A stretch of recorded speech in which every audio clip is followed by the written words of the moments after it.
네, 시청자 여러분 안녕하십니까. 마켓 시그널 시작하도록 하겠습니다. 진행을 맡은 최효은, 정보경입니다. 일단 호르무즈 해협을 둘러싼 협상에 대한 기대감이 하루 만에 꺾였습니다. 국제유가가 반등한 가운데 3대 지수 약세를 보였고요. 특히나 통신 서비스 그리고 빅테크 쪽으로 부진한 가운데 시장은 CPI를 기다리면서 경계감을 드러냈습니다. 뉴욕 증시는 이틀째 동반 약세를 보였던 오늘 하루였습니다. 네, 뉴욕 증시가 이렇게 숨고르기에 들어간 와중에 또 코스피 200의 야간 선물은 1%대 상승 흐름을 보였습니다. 반도체 쪽으로도 그래도 투자 심리가 좀 개선됐기 때문입니다. 뉴욕 증시에서 반도체주가 최근에 다시 한번 반등 흐름을 나타내고 있는 상황이고 이에 따라서 한국 증시도 좀 기대해 볼 수 있지 않을까 하는 생각이 드는데요. 다만 또 최근 한국 증시는 반도체만 잘 가는 게 아니라 다른 업종들까지 함께 잘 가는 그러한 시장이 또 연출이 되고 있습니다. 코스닥 안에서 반도체 소부장 괜찮고 또 어제 장 마감 이후에 게임주들 실적 발표했고 더불어서 화장품주들도 실적을 발표했는데 긍정적인 실적 발표 이어지고 있습니다. 이게 시장의 모멘텀이 될 수 있을지 오늘 기대를 해보도록 하겠습니다. 네, 시장에 있었던 다양한 이슈들과 우리에게 보내는 시그널 저희와 함께 만나보시죠. 저와 함께 뉴욕 증시 3대 지수 마감 상황부터 확인해 보도록 하겠습니다. 뉴욕 증시 3대 지수의 마감 상황입니다. 오늘 국제유가가 반등한 가운데 3대 지수는 이틀째 약세 흐름을 이어갔습니다. 다우지수가 0.34% 하락했고요. 나스닥 0.6%로 낙폭이 가장 컸습니다. S&P 500도 0.32% 하락하면서 일제히 동반 하락으로 마감한 뉴욕 증시였습니다. 한편 오늘은 호르무즈를 둘러싼 외교적 신호가 반전을 하는 분위기였습니다. 파키스탄발 협상 기대감이 꺾이면서 국제유가는 상승했고요. WTI가 83달러 선에서 우리 시간 5시 기준으로 거래가 됐습니다. 다만 3대 지수의 약세 속에서도 필라델피아 반도체 지수는 상대적으로 견조한 흐름을 나타냈습니다. 오늘 필라델피아 반도체 지수가 0.87% 상승하면서 마감했습니다. 오늘 시장에는 어떤 이슈들이 있었을까요? 시장을 움직인 마켓 무버 이슈들 지금부터 자세하게 만나보시죠. 미국과 이란 합의 근접했다는 이야기가 나왔지만 그 기대감이 다시 한번 후퇴를 했습니다. 호르무즈의 봉쇄 그리고 유가 상승으로 나스닥의 낙폭이 가장 컸던 이유가 됐는데요. 자세한 이야기 살펴보도록 하시죠. 오늘 장 초반만 해도 분위기가 나쁘지 않았습니다. 파키스탄의 국방장관이 미국과 이란이 모종의 합의에 근접했다라는 발언을 한 건데요. 호르무즈 해협의 재개방에 대한 기대감이 커졌습니다. 하지만 그 이후에 양국은 협상의 온도차를 다시 한번 확인하게 됐습니다. 트럼프 대통령, 이란과 반쯤 협상 중이다라는 발언을 했고요. 경제적 압박이 더 커질 때까지 기다리겠다는 입장을 내놨습니다. 여기에 이란 외무장관도 현재 조건에서는 협상 재개 가능성이 없다라는 발언을 내놨고요. 시장은 조기 합의에 대한 기대감이 후퇴하게 되는 재료가 됐습니다. 그래서 시장은 어떻게 반응을 했을까요? 가장 먼저 방향을 바꾼 건 역시나 국제 유가였습니다. 협상 기대감으로 오늘 하락했던 유가가 이 협상의 불확실성을 확인하면서 다시 올랐고요. 장중 하락했던 유가 1%대 상승으로 방향이 반전됐습니다. 그리고 증시도 오늘 장 초반 상승 흐름을 보이다가 동반 약세로 전환을 했습니다. 하지만 시장 전체가 동반 급락하는 구조는 아니었고요. 앞서 보신 것처럼 필라델피아 반도체 지수는 상대적으로 견조한 흐름을 나타내기도 했습니다. 즉 메가캡 기술주 중심으로 차익 실현이 일어났던 오늘 하루였습니다. 특히나 오늘 시장은 주요 경제 지표가 부재한 가운데 대형 실적 촉매도 제한되는 하루였죠. 그래서 상대적으로 중동 뉴스와 유가가 시장 방향에 미친 영향이 확대될 수밖에 없었던 하루였습니다. 그리고 이제 시장에는 또 다른 관문이 남아 있습니다. 바로 CPI인데요. 결국 시장이 핵심적으로 질문하는 건 바로 이런 이야기가 되겠죠. 호르무즈 봉쇄로 오른 유가가 물가를 다시 자극할 것인가라는 겁니다. 호르무즈 봉쇄로 고유가가 장기화될 가능성이 높아진 가운데 CPI를 앞두고 인플레이션 경계까지 자극이 되고 있는 분위기인데요. 중동의 지정학적 문제가 다시 미국의 물가와 통화정책 문제로 연결이 된다는 걸 알 수 있는 대목입니다. 시장 관점에서 첫 번째 이슈 정리를 해본다면 일단 미국과 이란의 합의의 기대감이 장중에 후퇴하면서 유가와 증시는 동시에 방향을 전환했습니다. 하지만 필라델피아 반도체 지수 그리고 중소형주는 상대적으로 견조했고요. 결국 오늘의 약세는 고유가와 CPI 경계 속에서 매각핵 기술주 중심으로 선택적 조정이 일어났다라고 정리해 볼 수 있겠습니다. 그리고 어제 AI 업계 대규모 자금 조달이 새로운 부담으로 떠올랐었는데요. 오늘은 일단 이 우려가 완화가 되는 분위기입니다. 엔비디아와 인텔의 후속 뉴스까지 한번 이어서 살펴보도록 하시죠. 엔비디아가 어제 5천억 달러의 AI 파이낸싱과 관련해서 시장에 우려를 산 부분이 있었는데요. 젠스낭 CEO가 오늘 직접 해명에 나섰습니다. 엔비디아의 개별 프로젝트 지원은 최대 25%라면서 대형 금융사들과 부담을 분산한다는 점을 강조했는데요. 결국 5천억 달러를 엔비디아가 직접 부담하는 구조가 아니라는 설명입니다. 그래서 시장은 어제까지만 해도 엔비디아가 AI 고객의 투자까지 떠안는다라는 우려가 상당했는데 일부 진정이 되는 분위기였습니다. CDS와 회사채 스프레드도 낮아지면서 채권 시장의 신용 우려는 완화가 되는 분위기였습니다. 그리고 인텔도 오늘 후속 보도를 내놨습니다.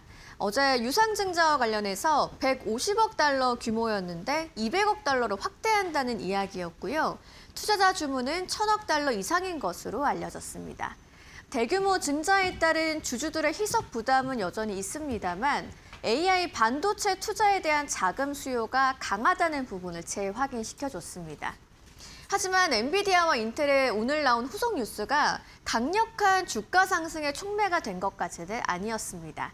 다만 AI에 대한 걱정이 끝났다라기보다는 어제 우려했던 자금 조달 리스크가 추가 악화되지는 않았다라는 부분에 더 의미가 있다고 볼 수 있겠습니다. 시장의 평가 기준은 이제 투자 규모 그 자체가 아니라 실제 수익성과 ROI로 넘어가고 있다는 부분을 다시 확인할 수 있었던 오늘의 시장 이야기였습니다. 그렇다면 종목별로는 또 어떤 이슈들이 있었는지 최여운 앵커와 이어서 만나보시죠. 네, 일단 지금 시장은 금리 인상에 대한 두려움이 좀 큰 것 같습니다. 어제 한국은행 총재는요, 특별한 일이 없다면 한국에 금리 인상이 한 번 더 있을 것이다. 라고 발언을 했고 지금 미국 투자자도 역시나 마찬가지로 고유가로 인해서 이게 인플레이션에 좀 우려가 생기는 건 아닌가, 금리 인상에 다시 한번 좀 나오는 거 아닌가라는 우려감을 가지고 있는 상황입니다. 일단은 시장은 그 분위기에 맞춰서 또 종목들이 움직이고 있는데요. 바로 만나보도록 하겠습니다. 먼저 기술주입니다. 기술주 보시다시피 약보합에서 거래 마감했습니다. 엔비디아 보합건, 그리고 브로드컴 1.5%대 하락세, 애플이 보시다시피 1%대 하락으로 거래 마감했습니다. 마이크로소프트도 역시나 마찬가지로 하락세. 금리 인상에 대한 두려움일까요? 일단 시장에서는 성장주 쪽으로 약간 좀 자금을 빼내가고 있는 모습을 함께 확인하실 수 있습니다. 다만 그런 이 상황에서도 AMD 주가 1%대, 마블 테크놀로지 1.8%대, 온세미컨덕터 1.6%대 상승 흐름 나온 것이 특징이라고 할 수 있겠고요. 사실 전 거래 거의 하락한 종목들이 약간의 반등이 있었다라고 보시면 될 것 같습니다. 샌디스크도 마찬가지입니다. 2%대 반등 흐름 나왔고요. 간밤에 좀 특징적이었던 부분이 금융 쪽이 괜찮았다라는 겁니다. JP모건, 뱅크 오브 아메리카, 비자, 그리고 아메리칸 익스프레스까지 금융 쪽이 꽤나 괜찮았는데 이게 엔비디아의 그 비밀이 있습니다. 엔비디아가 최근에 많은 금융사들과 함께 이 AI 인프라를 투자를 하겠다라고 밝혔는데 이에 따라서 금융사들, 민간 금융사들, 투자은행사들이 전반적으로 상승 흐름을 보였습니다. 결국에는 이 AI 흐름을 탄 것은 기술주뿐만이 아니라 금융사들까지 있었다라는 부분이 확인됐기 때문입니다. 이러한 부분들이 시장에서 긍정적으로 평가가 됐고요.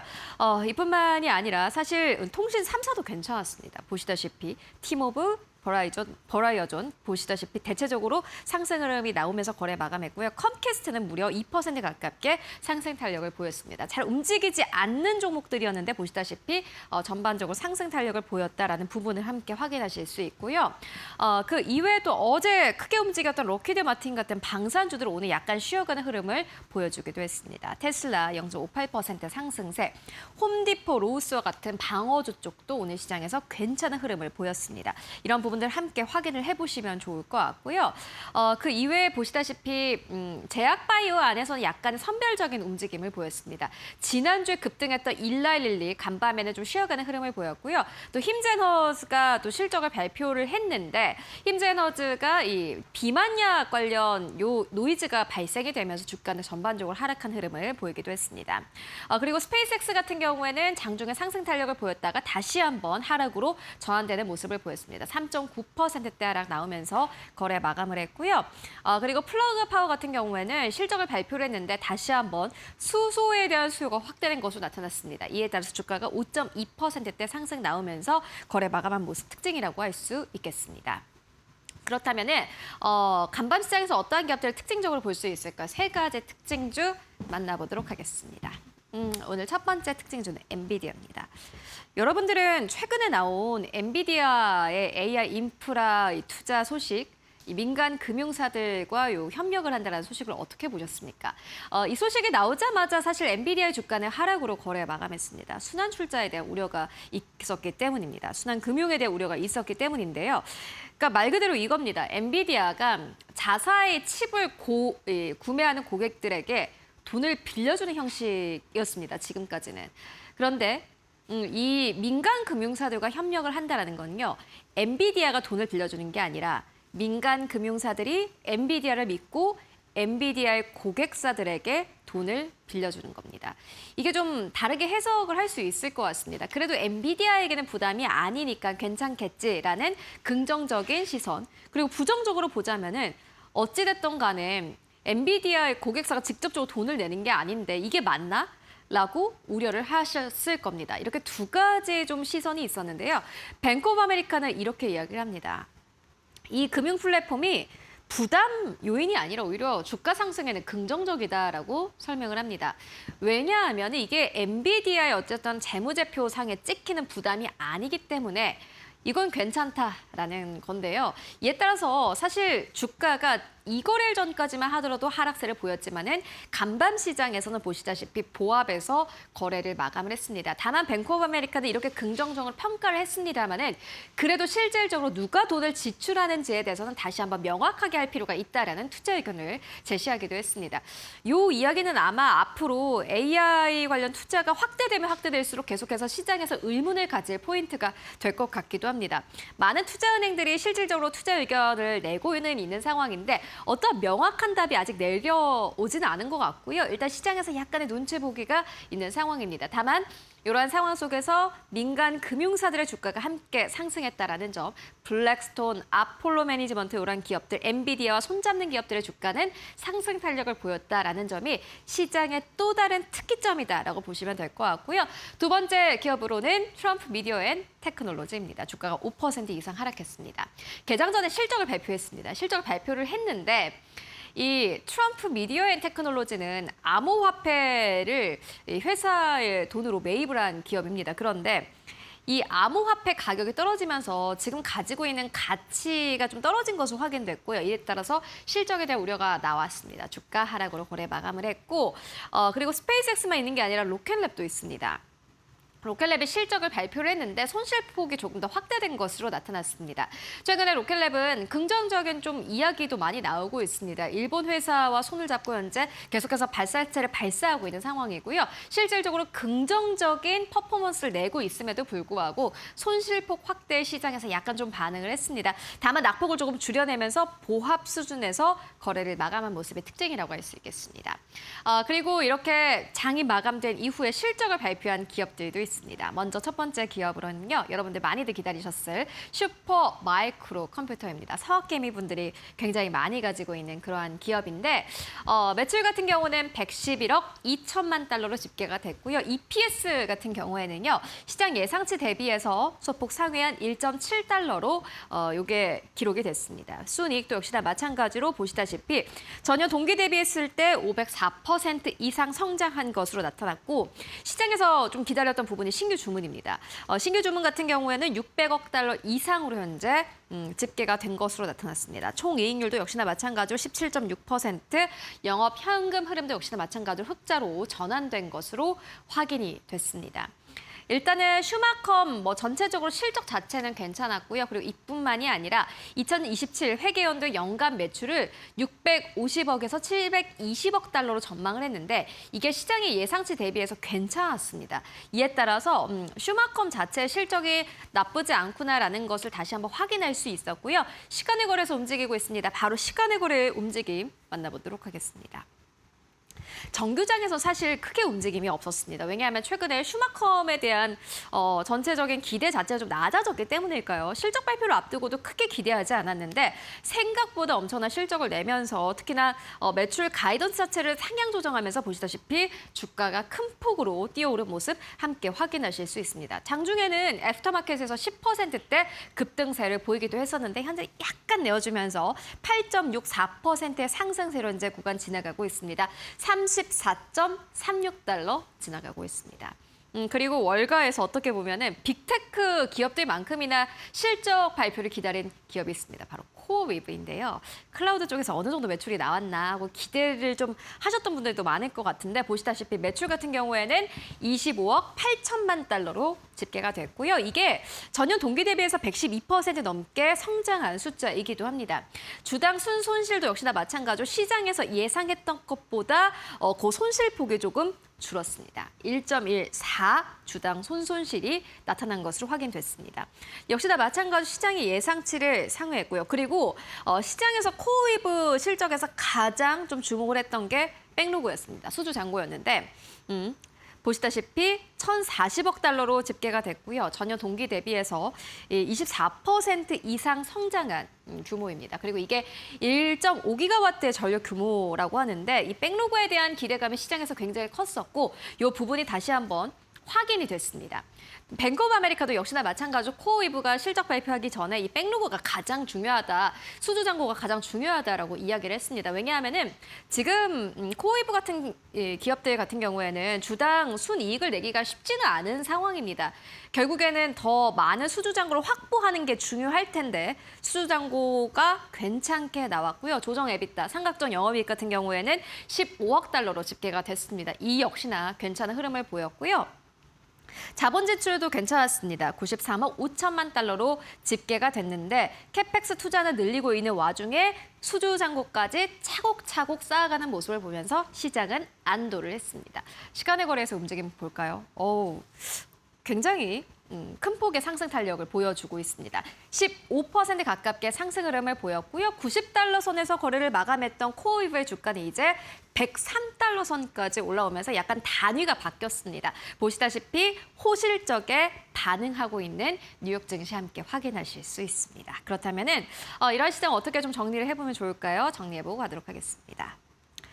저희가 오늘 어떠한 좀 투자 의견을 전해드릴까 많이 고민을 했는데 배런스는 이렇게 오늘 시황 기사의 제목을 뽑았습니다. CPI 발표를 앞두고 제자리 걸음을 하는 증시다라고 이야기를 했습니다. 물론 저희가 오늘 상승한 종목들, 하락한 종목들 많이들 전해드리긴 했는데 사실 이렇게 특징주를 꼽기가 힘들었던 시장이 최근에 있었나 싶습니다. 왜냐하면은 이렇다 할 움직임이 있었던 기업들이 많이 없었기 때문입니다. 어떻게 보면 좀 이유를 붙이는 그런 시장이 아니었나 하는 생각이 드는데요. 결국에 소비자 물가지표 CPI 발표를 앞두고 있기 때문에 시장에서는 거의 움직임이 없었습니다.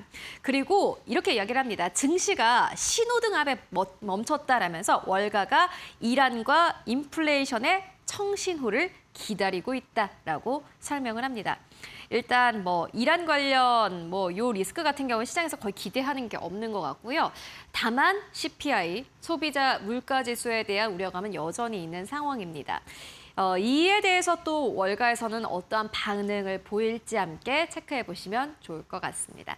네, 지금까지 현지 시간 화요일 시장 함께 정리해 보고 왔습니다.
네, 월가에서 보내는 시그널을 알아보는 시간입니다. 월가 시그널 오늘도 신일섭 위원님과 함께합니다. 어서 오세요.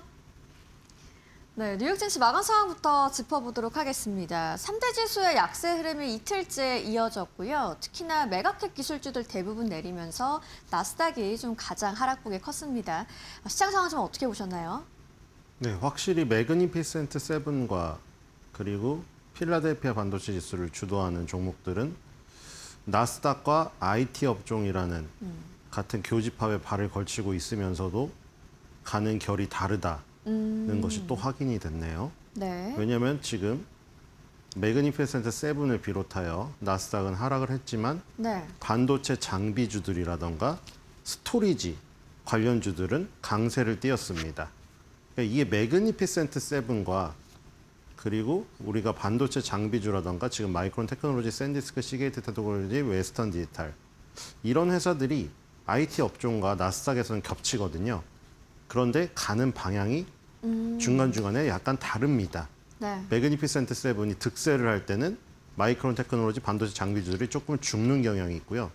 어저께처럼 매그니피센트 세븐이 조금 주춤거리면 반대로 반도체 장비주와 스토리지들이 조금 강세를 띠는 경향성이 있습니다.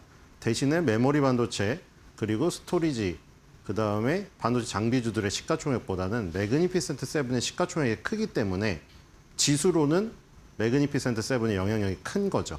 네. 그래서 어제 같은 경우도 지수는 빠졌는데 우리나라와 그다음에 대만, 일본 이렇게 아시아 주요 증시의 영향이 더 큰 쪽은 상대적으로 강했다.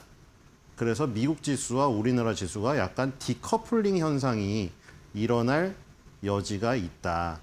이렇게 정리가 되겠습니다. 네. 나스닥과 S&P 500은 하락했습니다만 반도체 지수가 상대적으로 견조했던 간밤 미국 증시 흐름을 한번 짚어봤습니다. 이어서 월가의 시그널 키워드로 확인해 보시죠.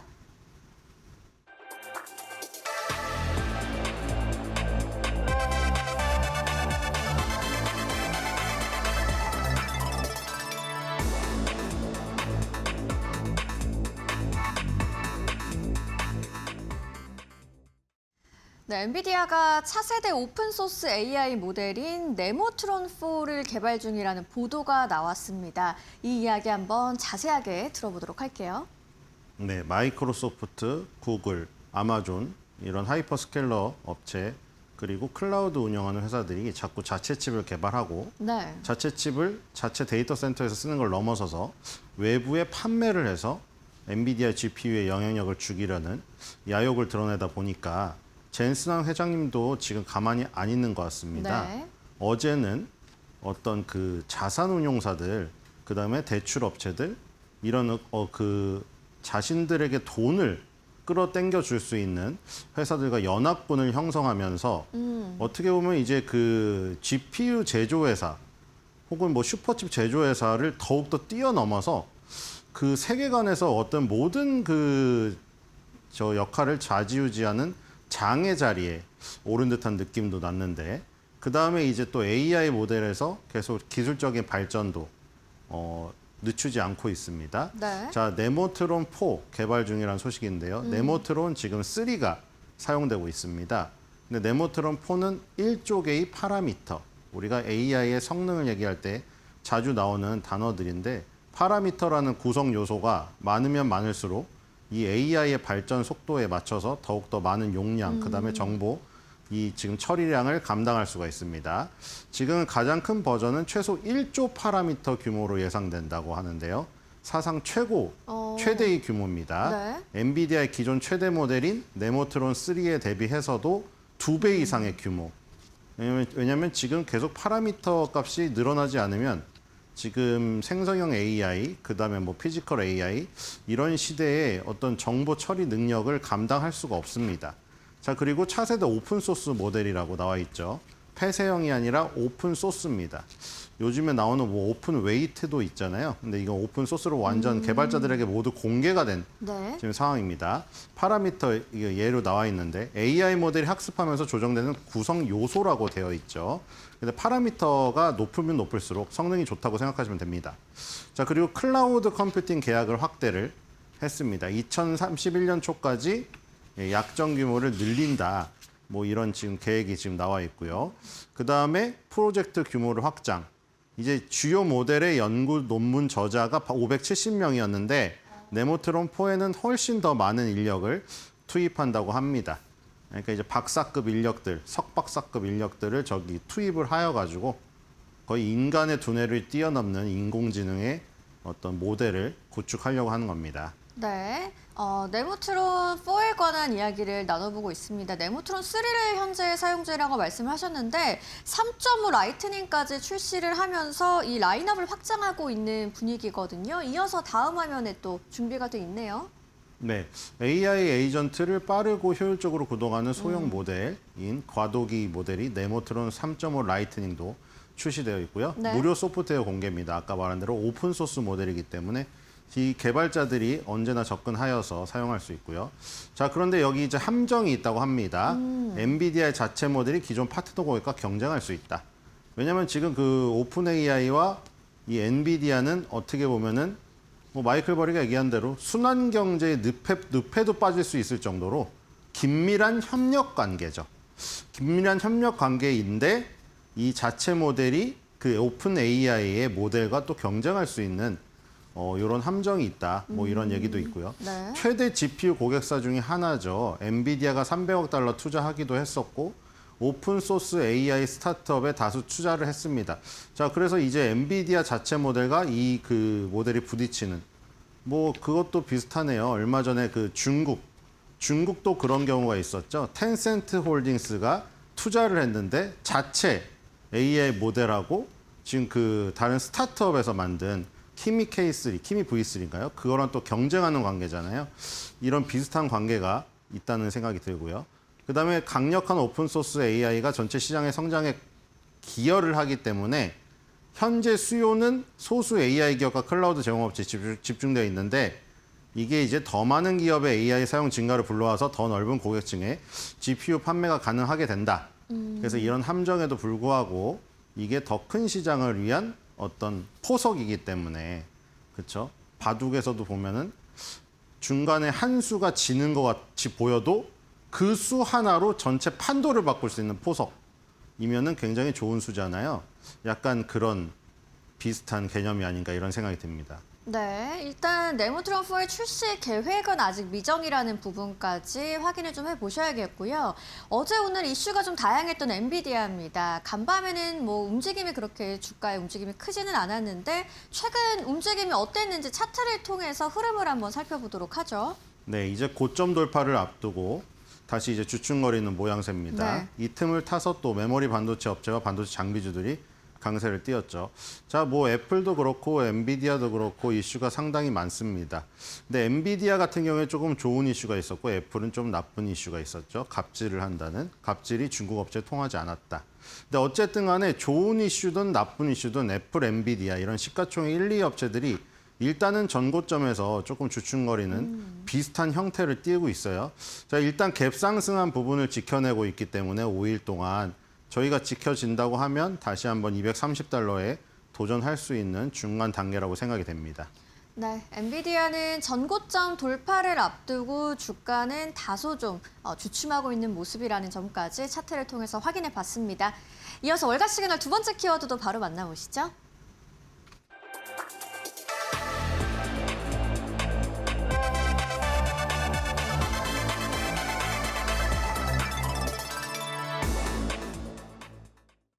네, 두 번째 월가 시그널의 키워드는 마이크론입니다. 최근 한 달 새 주가가 12% 급락을 했는데요. 그럼에도 불구하고 월가에서는 아웃퍼폼 의견을 유지하고 있습니다.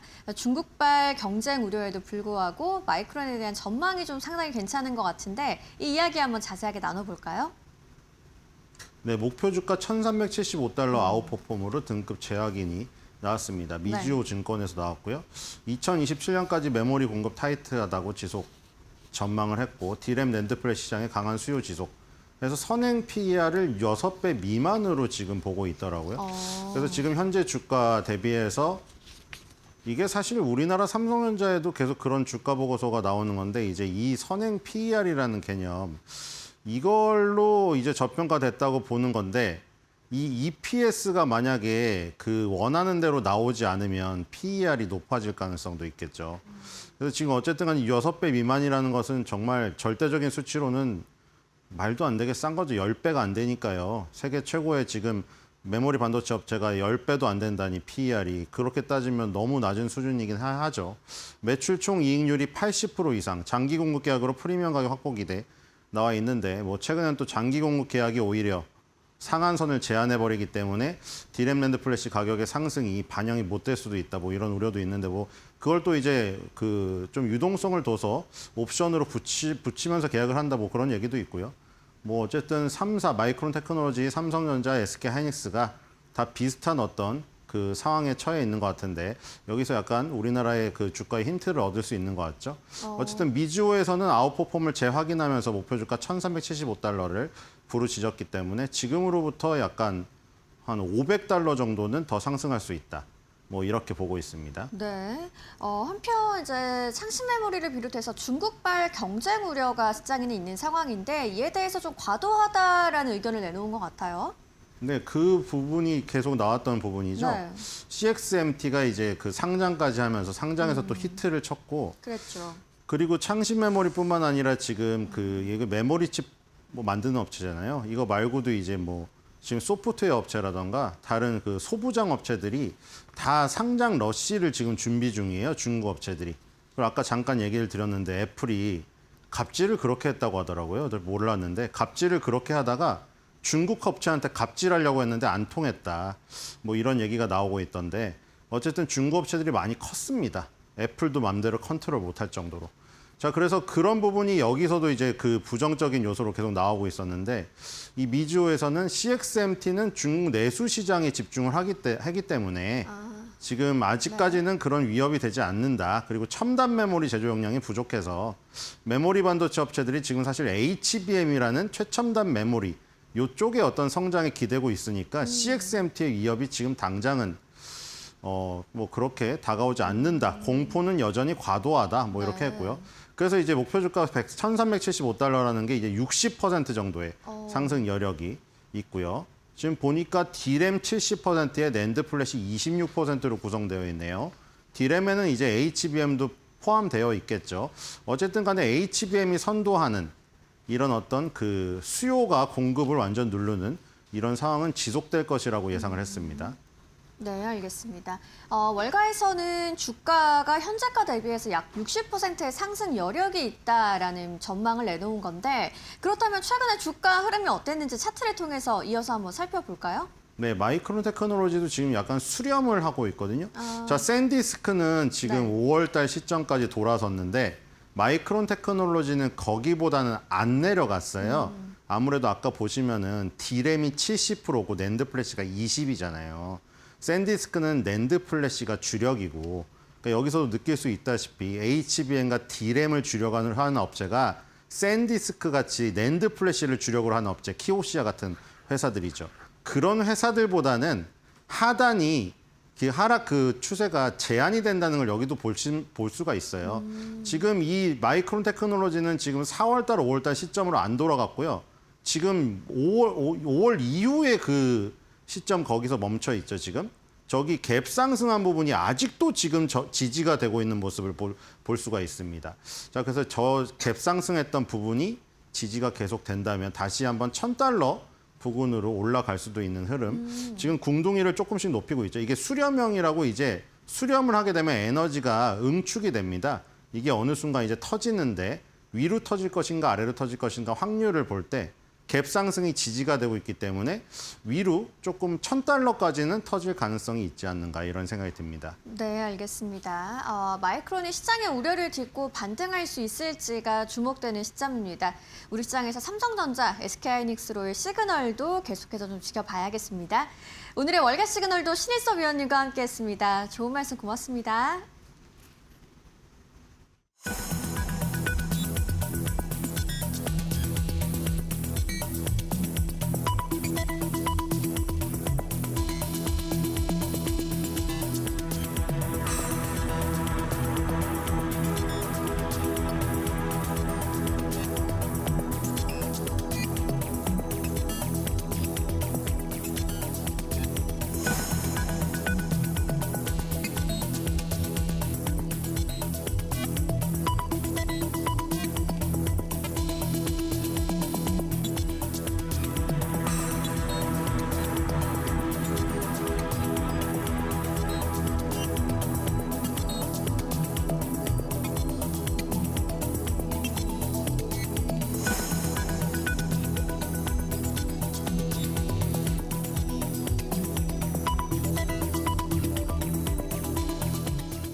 네, 머스노 5입니다. 개장 전에 알아야 할 5가지 뉴스 짚고 가도록 하겠습니다. 엔비디아의 5천억 달러의 금융 플랫폼을 놓고 지금 월가에서는 의견이 분분합니다. 그런 가운데 뱅크 오브 아메리카가 가장 첫 번째 의견을 제시했는데요. 이 금융 플랫폼이 오히려 엔비디아에게는 긍정적이다라는 투자 의견을 제시했습니다. 뱅크 오브 아메리카가 엔비디아의 5천억 달러 규모 AI 인프라 금융 플랫폼을 긍정적으로 평가했습니다. 엔비디아는 아폴로와 블랙스톤, 블랙록 등과 손잡고 5천억 달러 이상의 외부 자본을 AI 인프라에 투입할 계획입니다. 뱅크 오브 아메리카는 이번 구상이 월가가 우려해온 벤더 파이낸싱, 이른바 순환금융 논란을 완화할 수 있다고 봤습니다. 엔비디아가 고객에게 자금을 제공하고 고객이 다시 엔비디아 칩을 사면서 매출로 돌아오는 구조에 대한 우려를 낮출 수 있다는 겁니다. 새 플랫폼에서는 AI 인프라 구축에 필요한 자금 부담의 상당 부분을 외부 투자자가 맡게 됩니다. 이에 따라 엔비디아는 자체 자금 투입을 줄이면서도 AI 인프라 확대에 따른 칩 수요의 수혜를 이어갈 수 있습니다. 다만 뱅크 오브 아메리카는 실제 비용을 지불할 최종 고객과 AI 투자의 수익성에 대한 의문은 여전히 남아있다고 지적했습니다. 그럼에도 AI 인프라의 최대 병목인 자금 조달 문제를 완화한다는 점에서는 엔비디아에게 긍정적인 변화라고 평가했습니다. 네, 계속해서 월가의 투자 의견들 보셔야 될 것 같습니다. 엔비디아에게는 어찌됐든 긍정적이다라는 투자 의견 제시가 됐고요. 또 이 거래일 전에는 인텔이 유상증자를 발행한다라는 소식과 함께 좀 투자 심리가 급격하게 냉랭해지는 모습을 보였습니다. 다만 이 유상증자를 하는 규모 자체가 이전보다 더 늘어날 것으로 보이는데요. 수요가 확대됐기 때문입니다. 자세하게 만나보시죠. 인텔이 AI 투자 확대를 위한 추진한 유상증자에 1,000억 달러가 넘는 투자 수요가 몰렸습니다. 인텔은 당초 150억 달러 규모의 보통주를 발행할 계획이었지만 수요가 몰리자 불과 몇 시간 만에 200억 달러로 규모를 확대했습니다. 총 2억 1,050만 주 신주를 주당 95달러에 발행하며 이는 직전 거래일 종가보다 6.5% 낮은 수준입니다. 이번 증자 흥행은 AI 공급망 관련 기업에 대한 투자자들의 강한 수요를 다시 보여줬다는 평가입니다. AI 데이터 센터와 반도체 생산 시설 구축에 필요한 자금이 급증하면서 기술 기업들의 자금 조달 규모도 커지고 있습니다. 알파벳도 주식 매각과 주식 연계 증권 등을 통해 최대 850억 달러를 조달하는 작업을 진행하고 있습니다. 오라클 역시 자금 조달 계획에 200억 달러 규모의 주식 매각을 포함하기도 했습니다. 네, 어찌됐든 인텔은 이에 따라서 실탄을 아주 두둑하게 확보하게 됐습니다. 이게 인텔의 실질적인 사업 경쟁력에는 어떠한 변화가 있을지 여러분들 함께 확인해 보시면 좋을 것 같습니다. 이어서 세 번째 뉴스로 옮겨가 보도록 하겠습니다. 이번에는 스페이스X 관련 투자 의견인데요.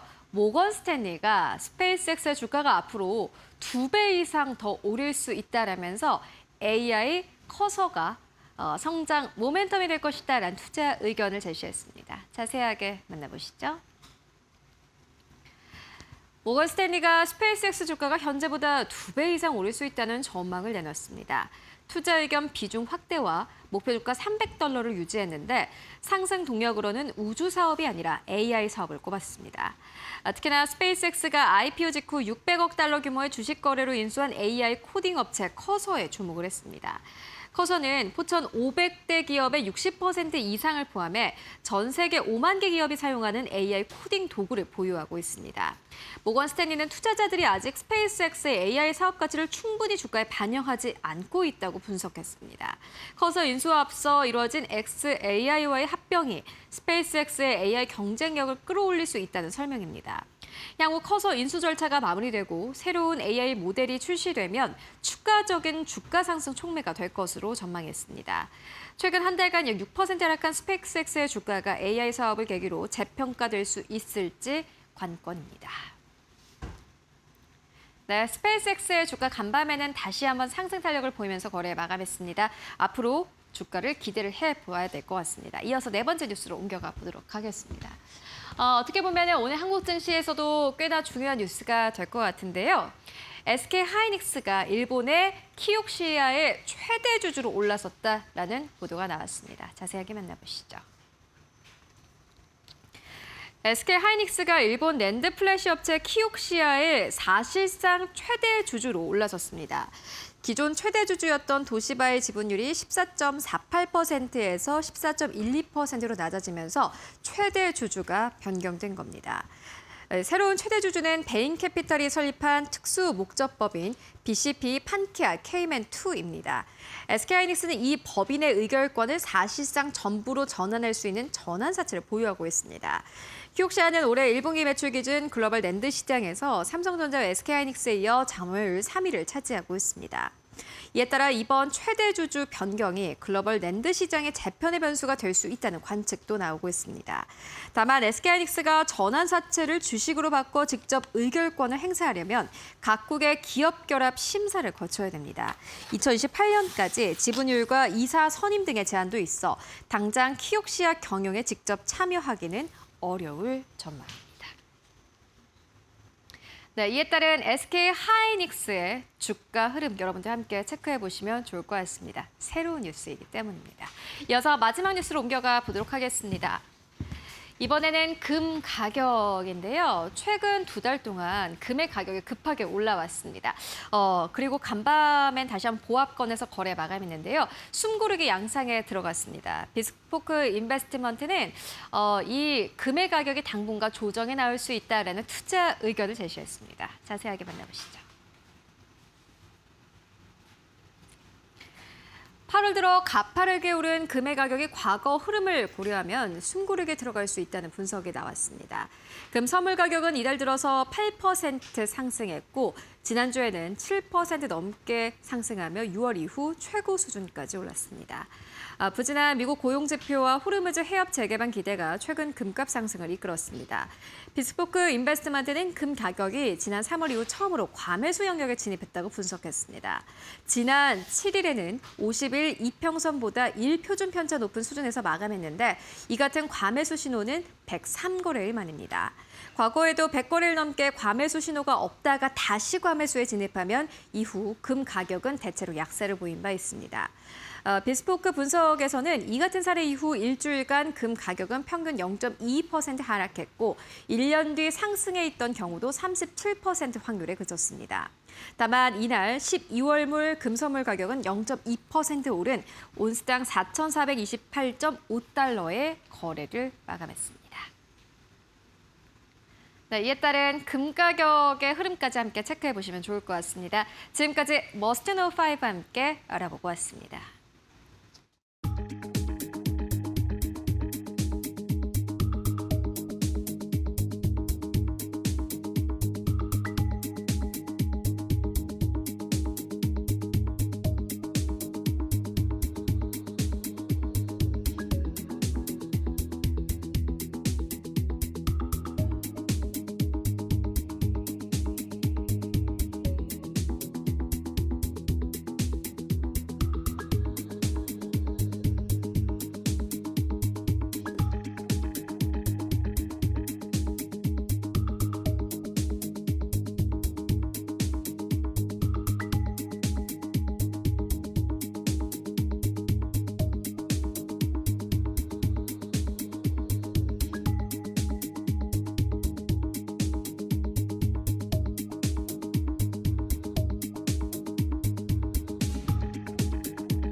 네, 히든글로벌로 이어가 보도록 하겠습니다. 외신 속에 숨겨진 한국 기업들의 이야기 함께 나눠볼 텐데요. 오늘도 모셨습니다. 타케온의 조우진 대표와 함께 해보도록 하겠습니다. 안녕하십니까, 대표님. 예, 안녕하세요. 네, 오늘의 첫 번째 기사 어디서 가지고 오셨습니까? 예, 야후 파이낸스가 이제 그 전체적인 메모리 시장에 대해서 전망을 했습니다. 우리가 메모리 가격이 많이 올라가면서 인플레이션과 결합을 해가지고 치플레이션이라는 신조어가 나오지 않았습니까? 치플레이션이 당분간 유지될 것 같다라는 이제 기조의 이제 기사가 나왔습니다. 네, 알겠습니다. 요 야후 파이낸스에서 보도한 모건 스탠리의 투자 의견을 가지고 오셨고요. 치플레이션이 심화가 될 것이다. 추가 상승 여력이 있는 종목은 이라는 제목의 기사를 가지고 오셨습니다. 일단 이 기사의 치플레이션 심화가 된다라는 부분 어떻게 좀 보셨나요? 예, 그 근거가 되는 보고서 중 하나가 모건 스탠리의 보고서가 나왔습니다. 그래서 모건 스탠리가 하드웨어 전체적으로 하드웨어 고객들이 보면은 메모리 가격이 올라가니까 우리가 예상할 때는 그럼 가격이 너무 오르니까 숨고르기를 한다든지 아니면 메모리를 갖다 구매하는 시점을 늦춘다든지 이럴 수도 있을 것 같은데 모건 스탠리의 보고서 보면 그렇지 않고 사실은 그 메모리를 갖다 어떻게 확보할지가 더 우선순위를 두면서 이제 기업 활동을 하고 있다라고 썼습니다. 그것이 이제 치플레이션을 갖다가 그대로 유지할 수 있는 근거로 제시했는데 여기서 이제 시청하신 분들은 아니 모건 스탠리가 얼마 전에 7월 초였죠. 얼마 전에 이제 단기 조정을 예상하면서 우리나라 주가가 떨어질 것이다 했는데 실제로 주가가 떨어지긴 했지만 뭐 그건 별개의 사안이라고 생각합니다. 아니 그랬던 모건 스탠리가 갑자기 또 뭐 한 두 달도 안 됐는데 시간을 바꿨냐 이렇게 의아할 수도 있는데 그 7월 초에 이제 단기 조정을 예상하면서 썼던 그 애널리스트랑 오늘 말씀드린 애널리스트가 다릅니다. 7월 초에 이제 단기 조정을 예상했던 애널리스트는 이제 숀킴이라 해가지고 우리나라의 이제 반도체 시장의 메모리 시장의 저승사자 같은 그런 어떤 역할을 했다고 볼 수가 있고 이번에 내놓은 이제 애널리스트는 이제 우드링이라고 해서 다른 분입니다. 이번에 보고서는 작성한 분은 이제 뉴욕에서 활동하는 분이고 숀킴은 이제 홍콩에서 아시아 태평양 전체를 갖다 총괄하는 분이기 때문에 두 분은 다르다. 같은 회사지만 시각이 다르다고 볼 수 있고 어떻게 보면은 숀킴도 단기 조정을 예상했지만 장기적으로 이제 긍정적이지 않았냐라는 관점에서 본다면 뭐 그렇게 큰 충돌은 없다라고도 볼 수가 있겠습니다. 네, 알겠습니다. 일단은 모건 스탠리 안에서도 많은 애널리스트가 있는데 이번에 이제 요 애널리스트는 치플레이션이 심화가 될 것이다 이렇게 본 것 같습니다. 모건 스탠리의 애널리스트고요. 에릭 우드링 애널리스트네요. 그렇다면은 요 먼저 키워드부터 열어보도록 하겠습니다. 키워드가 그래서 어떤 종목인가 하고 궁금하신 분들이 있을 것 같은데 저희가 좀 준비를 해봤습니다. HB 그리고 에버퓨어, TD시넥스, 레노버 이렇게 네 기업이고요. 요 네 기업을 일단은 모건 스탠리가 뽑았는데 요 네 기업은 사실 서학개미 분들이 조금 관심을 가지실 법하고 그렇다면은 우리는 또 삼성전자, SK하이닉스를 빼놓을 수가 없을 것 같습니다. 모건 스탠리의 요 투자 의견을 조금 더 디벨롭 해보도록 하겠습니다. 예. 그래서 아까 말씀드린 대로 이렇게 메모를 갖다 사가는 그런 이제 최종 고객사들이 여전히 치플레이션이 그대로 유지된다고 전망하고 있다는 것은 무슨 뜻이냐? 그러면 이제 메모리 판가가 내려가지 않고 그대로 유지되거나 더 상승할 여력이 충분하다라고 볼 수가 있습니다. 하지만 이제 이런 메모리 가격에 대해서 전망이 엇갈리고 있습니다.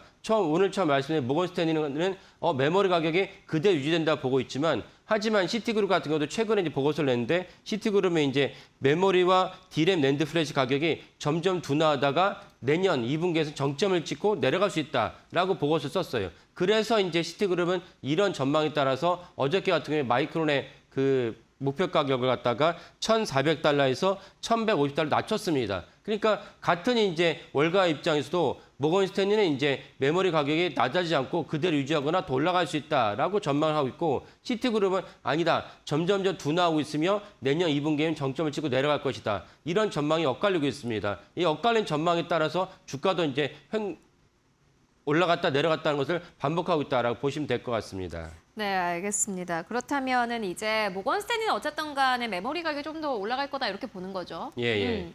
그런 가운데서 이제 그 모건 스탠리 그런 입장을 취하고 있는데 시티그룹은 그렇지 않다고 볼 수 있고 그 다음에 또 다른 이제 중요한 어떤 금융기관 중 하는 것이 이제 JP 모건은 네. 뭐라고 밝혔냐면 JP 모건은 여전히 메모리가 부족하기 때문에 가격이 고공행진할 것이다 이렇게 전망을 했어요. 그러니까 이런 어떤 월가의 전망들이 이제 엇갈리는데 여기서 또 다른 중요한 것이 무엇이냐면은 저희가 누누이 몇 번 말씀드렸지만 메모리 가격이 삼성전자나 SK하이닉스가 고객사가 메모리가 필요하다니까 그러면 예전처럼 분기 단위로 1년 단위로 계약하지 말고 3년이나 5년 단위로 계약을 하자. LTA죠. 이런 것이 이제 확산되고 있다. 그러면 LTA로 확산되고 있다는 뜻은 무엇이냐? 예전에는 메모리 가격을 갖다가 메모리 회사의 주가를 갖다 평가할 때 18개월 주기로 주가가 올라갔다 내려가고 18개월 주로 매출과 영업이 올라갔다가 폭락을 하니까 이거는 이제 3년 정도는 영업이익을 확보할 수 있어야지 이제 PER을 평가할 수 있는데 18개월 주기로 영업이익이 폭락했다 올라갔다 하니까 이 메모리 회사들의 주가를 갖다가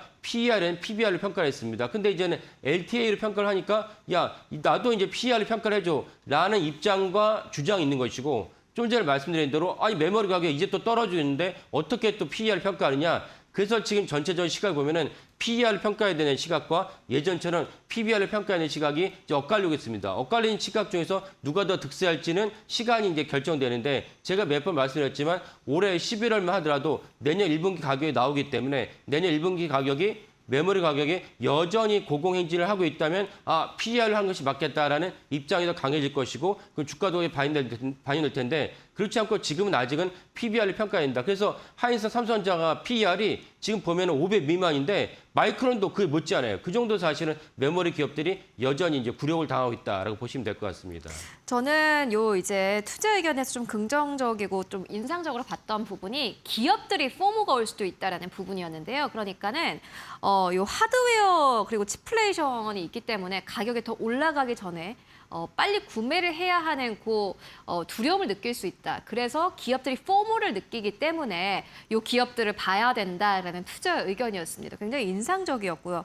제가 기업이어도 사실 더 가격이 오르거나 아니면 이게 공급 부족 때문에 못 구하기 전에 빨리 구할 것 같다라는 생각이 들긴 하거든요. 그리고 최근에 또 샌디스크 CEO도 관련된 또 전망을 내놨죠. 예, 샌디스크 이제 괴겔러 CEO가 동일하게 이제 우리 메모리 가격에 대해서 전망도 CEO 전망이 중요하지 않습니까? 그 괴켈러 CEO가 지난 2, 3분기 동안 주요 고객사들과 긴밀하게 이제 대화를 나눈 결과 여전히 업황이 좋다라고 이제 밝혔어요. 그 말은 결국 무엇이냐? 시티그룹은 이제 메모리 가격 정점을 찍고 내려온다 했지만 JP 모건, 모건 스탠리, 그다음에 이제 그 샌디스크 CEO. 그리고 사실은 저희가 누누이 실적 발표에서 뭐 SK하이닉스의 최고 경영자, 삼성전자 최고 경영자들이 다 내년 내 메모리 가격이 더 올라갈지언정 해결은 안 된다. 이런 전망을 내놨기 때문에 사실 그런 전망의 기조에 따라서 투자하시는 게 좋겠고 이 때문에 사실 오늘 같은 경우도 SK하이닉스의 그 ADR, 그 티커가 SK하이닉스 HIY죠. SK하이닉스 HY가 오랜만에 5%는 뭐 돌파하지 못했지만 4.7% 상승을 마감했습니다. 이런 관점에서도 오늘 SK하이닉스의 주가가 좀 긍정적이지 않을까라고 전망을 할 수 있겠습니다. 네, 알겠습니다. 이렇게 첫 번째 기사는 좀 마무리를 해보도록 하겠습니다. 모건 스탠리의 투자 의견을 가지고 오셨고요. 참 이게 어렵습니다. 최근에 메모리 가격 전망이 약간 좀 월가에서도 이견이 나오고 있는 상황입니다. 앞으로 2027년에 이게 피크가 찍힐 것이냐 아니면 28년까지 갈 것이냐 여러 가지 전망이 나오고 있는 상황 속에서 모건 스탠리는 치플레이션에 따른 또 긍정적인 또 의견을 낸 4가지 기업이 나왔고요. 이에 따른 오늘 한국 시장의 영향 함께 체크해 보시면 좋을 것 같습니다. 이어서 두 번째 기사로 옮겨가 보도록 하겠습니다. 두 번째 기사는 어디서 가지고 오셨습니까? 예, 그 일본의 대표적인 반도체 기업이자 세계 3위의 낸드 플래시 기업인 키옥시아의 최대 주주가 원래 모기업이라 할 수 있는 도시바에서 SK하이닉스로 바뀌었다라는 기사를 블룸버그가 냈습니다. 그러면 이제 전체적인 메모리 시장, 낸드 플래시 시장이 더 큰 격변이 예상되기 때문에 뭐 자세히 살펴보도록 하겠습니다. 네, 알겠습니다. 오늘은 블룸버그의 보도를 가지고 오셨고요. 키옥시아가 SK하이닉스의 최대 주주로 올라섰다라는 뉴스입니다. 아마 오늘 시장에서 좀 핫 이슈가 되지 않을까 하는 생각이 듭니다. 머노5에서도 만나보고 왔는데 그렇다면 이 기사에는 어떤 내용이 담겨져 있습니까? 예. 그 키옥시아라는 사명이 약간 독특하긴 한데 원래 도시바가 갖고 있던 기업입니다. 근데 도시바가 이제 아까 말씀드린 대로 메모리 가격이 폭락을 할 때 그때 하필 도시바가 또 갖고 있던 중요한 기업 중 하나가 어디냐면 웨스팅하우스 원전 기업이었는데 2011년에 이제 그 동일본 대지진으로 말미암아서 일본에 쑥대밭이 되지 않았습니까? 그 엄청난 지진으로 말미암아서 그 원전을 더 지을 수 없고 그 때문에 웨스팅하우스도 사실은 이제 엄청나게 적자 기업으로 전락을 합니다. 할 수 없이 도시바가 그 지금의 키옥시아를 매물로 내놓으면서 여러 가지 자금의 수요를 받아요. 수요를 받으면서 이제 사명을 키옥시아로 바꿨습니다. 우리가 지금 하이닉스라고 얘기하지만 예전에 이제 현대반도체가 LG전자의 반도체를 갖다 통합을 하면서 이름을 갖다 현대반도체 유지하다가 나중에 자금 상황이 안 좋으면서 하이닉스로 바꾼 것과 비슷한 이제 맥락을 보시면 되는데 이 도시바가 최대 주주로 있다가 이번에 낸드 플래시가 주가가 엄청나게 올라가니까 도시바가 조금씩 자기의 지분을 갖다가 매각을 했습니다. 매각을 했는데 어저께 최종 그 공시한 걸 보니까 도시바의 그 키옥시아 지분율이 14.06% 낮아졌다는 것입니다. 그러면 졸지에 2대 주였던 SK하이닉스가 경영권을 갖고 있는 PE가 사실 14.19%의 지분 갖고 있는 바람에 SK하이닉스가 실질적으로 이제 그 키옥시아의 1대 주로 올라섰다는 것이 블룸버그의 보도입니다. 네, 그렇다면은 이 부분을 좀 어떻게 바라봐야 되는지가 궁금한데 그렇다면은 첫 번째 키워드를 통해서 좀 만나보도록 하겠습니다. 키옥시아의 시장 점유율은 이라는 키워드입니다. 그렇다면은 키옥시아라는 이 기업을 좀 살펴보도록 하죠. 이 기업은 시장 점유율 어느 정도고 시장의 인식은 어느 정도입니까? 예. 그 키옥시아는 디램은 이제 생산하지 않고 오직 낸드 플래시만 생산하는데 왜 그러냐? 낸드 플래시를 세계 최초로 이제 상업화시켰던 기업입니다. 그래서 낸드 플래시 강점이 있는데 이 키옥시아가 낸드 플래시 강점이 있다 보니까 여전히 세계 시장 점유율 3등을 유지하고 있고 1등은 어디냐? 1등은 삼성전자입니다. 삼성전자가 한 28% 정도 시장 점유율을 갖고 있고 2등이 SK하이닉스인데 SK하이닉스가 21%. 그리고 이제 키옥시아가 14%니까 2등보다는 좀 격차 아니면 반이 벌어져 있죠. 하지만 이제 키옥시아 3등이지만은 마이크론도 한 13%. 그래서 키옥시아 마이크론이 한 13% 정도의 내외로 3등 그룹을 형성하고 있다. 그리고 이제 최근에 제가 한번 말씀드렸지만 중국의 또 대표적인 이제 낸드 플래시 기업이 이제 YMTC인데 YMTC가 지금은 8% 정도의 시장 점유율을 올해는 유지하고 있지만 내년이 되면은 한 13% 정도로 올라갈 것으로 전망을 합니다. 그러면 YMTC가 예상대로 10%를 갖다 넘게 된다면 전체적으로 시장 판도가 1등 삼성전자, 2등 SK하이닉스가 2강을 이루고 있고 그다음에 키옥시아, 마이크론, YMTC가 3등 그룹을 한 12에서 13% 유지하고 있습니다. 그래서 키옥시아가 3등 그룹인데 오늘의 주제인 SK하이닉스가 키옥시아 경영권을 행사하게 된다면 그러면 단숨에 2등과 3등이 합쳐지면서 삼성전자를 갖다 추월하게 됩니다. 이 점에서 사실은 그 세계 곳곳에서 SK하이닉스가 키옥시아 경영권을 행사할지 초미의 관심사로 들여다보고 있을 거로 여겨집니다. 근데 이제 SK하이닉스가 이 전환사채를 사실 이제 요 의결권으로 바꾸려면은 아마 뭐 좀 난항이 예상될 것 같긴 한데 어찌됐든 간에 그렇게 되면은 1위가 되는 거니까는 좋은 거 아닙니까? 어떻게 예. 보세요? 단순하게 경영권 지표만 보면 경영권 행사할 수 있는 지분만 보면은 SK하이닉스가 지금이라도 이제 그 경영권 행사할 수 있지만 다만 이런 메모리 반도체가 전 세계적으로 엄청난 가뭄을 겪고 있는데 갑자기 SK하이닉스가 지금도 HBM 시장에서는 어느 조사 기관을 다 거치더라도 50%가 넘는 60% 정도의 시장 점유율을 갖고 있는 SK하이닉스가 만약에 낸드 플래시까지 키옥시아의 경영권 행사에서 단숨에 1위가 된다. 그러면 이제 여러 가지 기업들 미국이나 중국이나 EU나 뭐 심지어 우리나라에서도 이제 그 공정위 차원에서 기업 결합 심사를 받아야 되는데 과연 이게 통과할 수 있을지가 제가 볼 때 쉽지 않습니다. 특별히 일본의 공정거래 심사를 받아야 되는데 일본 정부 입장에서는 이거를 이런저런 이유를 갖다가 마냥 붙이면서 SK하이닉스의 키옥시아 경영권 인수를 갖다가 반대할 가능성이 높습니다. 이런 관점에서 좀 다각도로 길게 바라보면서 이게 일종의 외교전을 비하할 수 있다. 이런 관점에서 SK하이닉스가 일본 정부의 일본 시민들의 일본 국민들의 뭔가 마음을 사지 않으면 쉽지 않다라고 말씀드리겠습니다. 외교전으로 비할 수 있다라는 부분 좀 자세하게 듣고 갈까요? 예, 예전에 어떤 사례가 있었냐면은 사실 윤석열 정부 때만 하더라도 네이버가 멀쩡히 키워서 일본의 대표적인 국민 내부를 키웠던 라인이 갑자기 보안 이슈를 갖다가 뺏겼어요.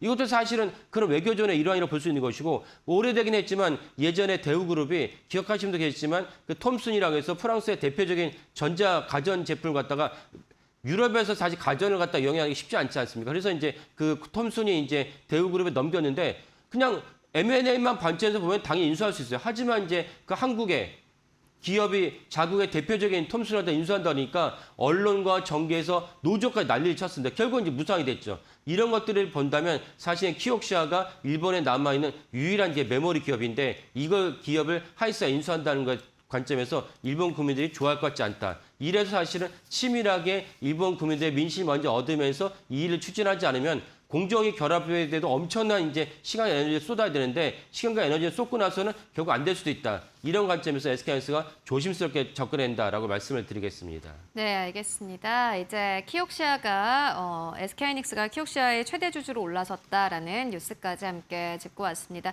시장에서 어떻게 바라볼지가 궁금합니다. 일단은 오늘 시장의 반응들 그리고 앞으로 시장에서의 해석들을 여러분들 함께 확인해 보시면 좋을 것 같습니다. 지금까지 히든글로벌 조우진 대표와 함께 이야기 나눠봤습니다. 말씀 고맙습니다. 예, 감사합니다.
네, 여러분 편히 잘 쉬셨습니까? 이제 8월 벌써 이제 12일이 됐습니다. 수요일이고요. 오늘 아침에 출근하면서 기온을 보니까 19도더군요. 뭐 새벽 온도긴 합니다만 그래도 이제 20도가 아니라 앞에 숫자가 소위 말하는 우리 라운드 피규어라는 얘기하죠. 그게 2자에서 이제 1자로 바뀌었던 게 이게 좀 계절이 바뀌어가는구나라는 걸 느낄 수 있었습니다. 어쨌든 아침 저녁으로 이제 살만한 그런 날씨가 되고 있습니다. 자, 오늘 준비한 내용 또 두 가지 하나하나 좀 풀어보도록 하겠습니다. 일단 어제 수출 얘기를 좀 해야 되겠습니다. 요즘에 그러니까 요즘이 아니죠. 지금 우리 수출은 한 달에 3번 발표를 하죠. 이렇게 11일 날, 8월 1일부터 10일까지 첫 번째, 그 다음에 21일 날, 1일부터 20일까지, 그 다음에 달이 바뀌고 첫날, 1일 날 이제 지난 한 달치 수출 통계가 발표가 됩니다. 근데 이게 예전에는 뭐 그다지 그렇게 뭐 관심 있게 보지 않던 지표 가운데 하나였는데요. 요즘에는 요거 나올 때 뉴스도 굉장히 속보성으로 나올 뿐더러 그 뒤에 뭐 상보, 종합 이렇게 해가지고 기사도 2-3번 계속해서 업그레이드된 버전들이 나옵니다. 그 얘기는 뭐냐면 그만큼 담고 있는 함의가 이제 많이 있다 이런 얘기가 되겠고, 지금 우리 수출은 이렇게 중요한 어떤 의미가 된 지표가 됐던 이유는 역시 반도체 때문이죠.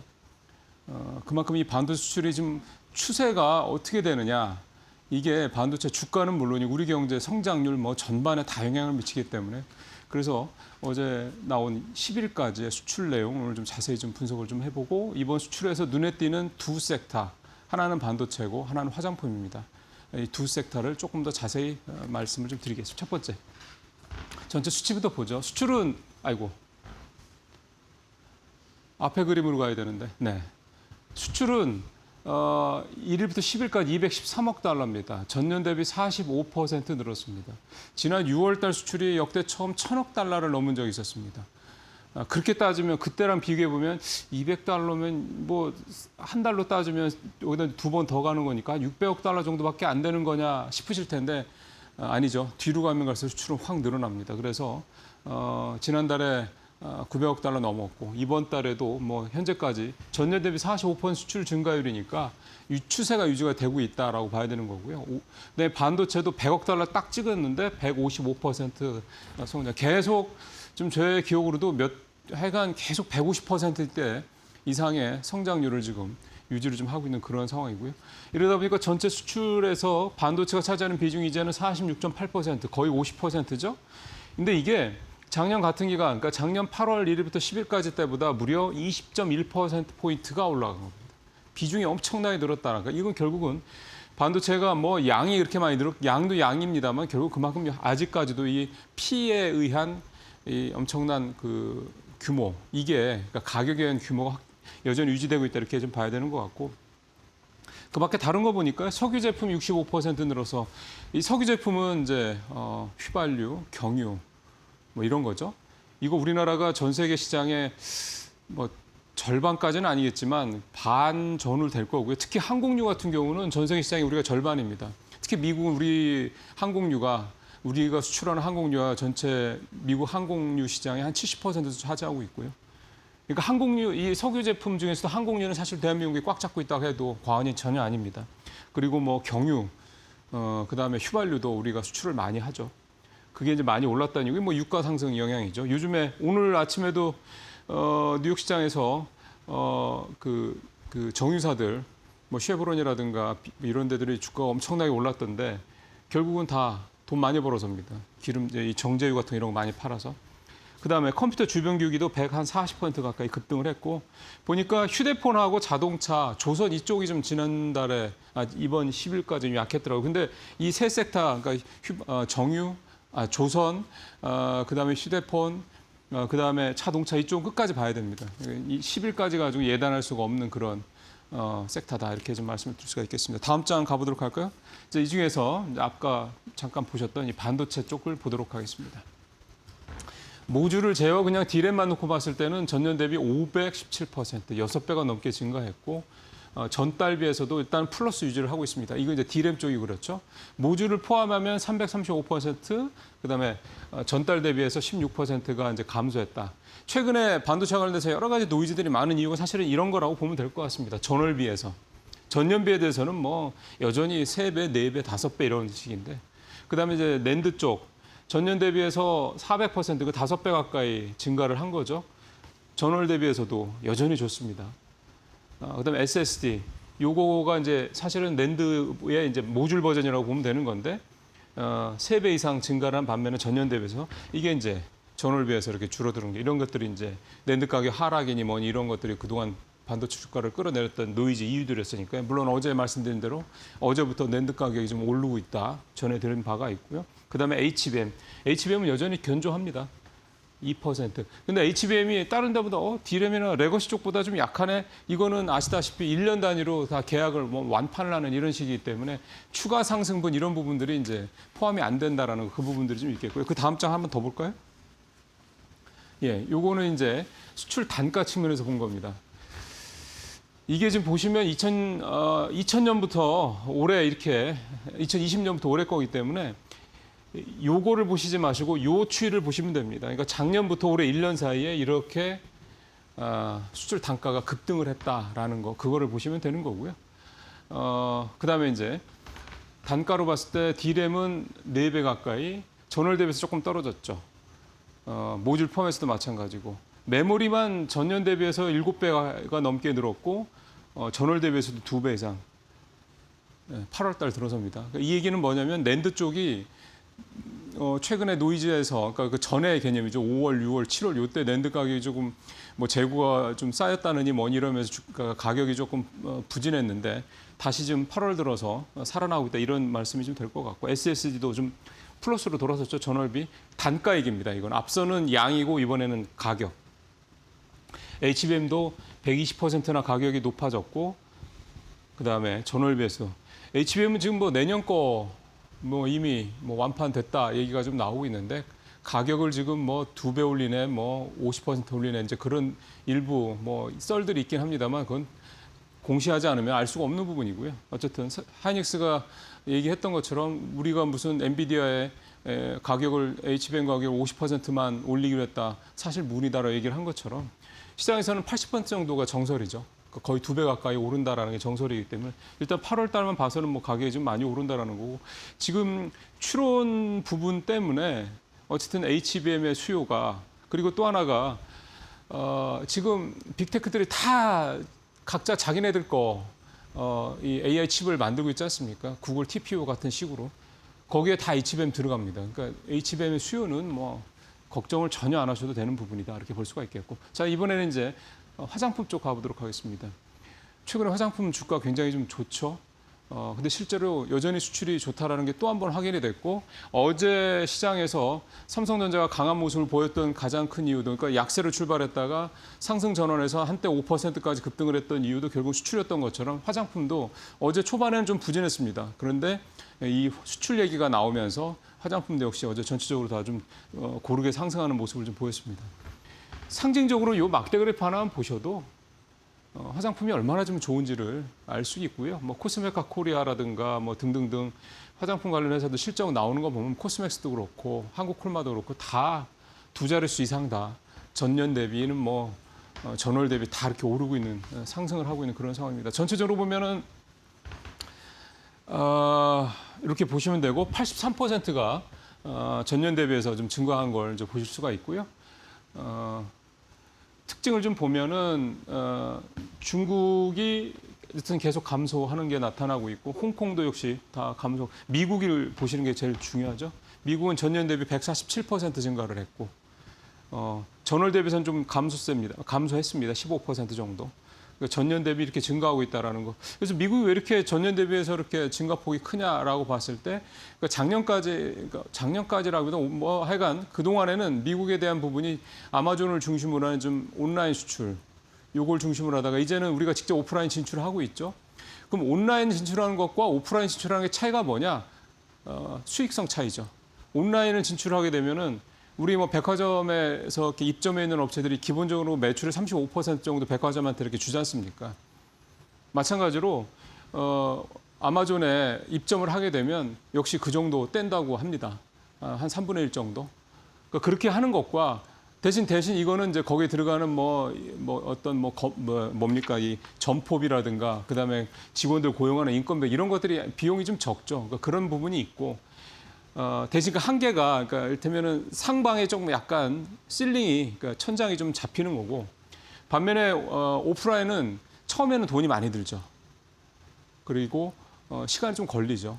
근데 한번 들어가서 자리만 잡히면 그다음부터는 이제 고정비는 제자리고 고정비는 크게 안 느는 반면에 이제 매출이 확 늘어나고 수익성도 확 늘어나는 이런 구조를 갖고 있기 때문에 그래서 우리나라 화장품 업체들이 처음에는 온라인으로 일단 들어가서 자리 잡고 브랜드 인지도 높이고 그다음에 이제 오프라인으로 매장 열어서 수익성을 확대하고 매출을 키우는 이런 전략을 취하고 있는데 굉장히 노련하고 굉장히 좀 영민하죠. 이런 현상을 있는데 지금 미국에서는 그게 자리를 완전히 잡았다 봐야 될 것 같고요.